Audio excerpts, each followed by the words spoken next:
Hau, mitakepi. Le okoki woyeki. Le e.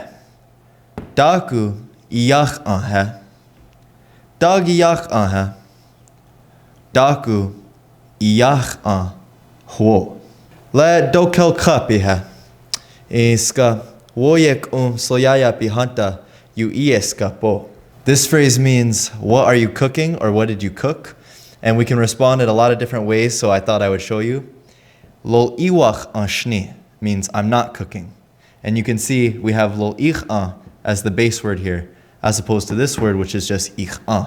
Lol ich an is to just prepare or cook food that we're not specifying. But when we're talking about the food, we use the word ich an.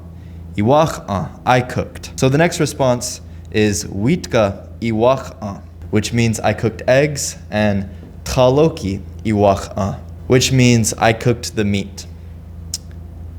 Daku iyach anha. Dag iyach anha.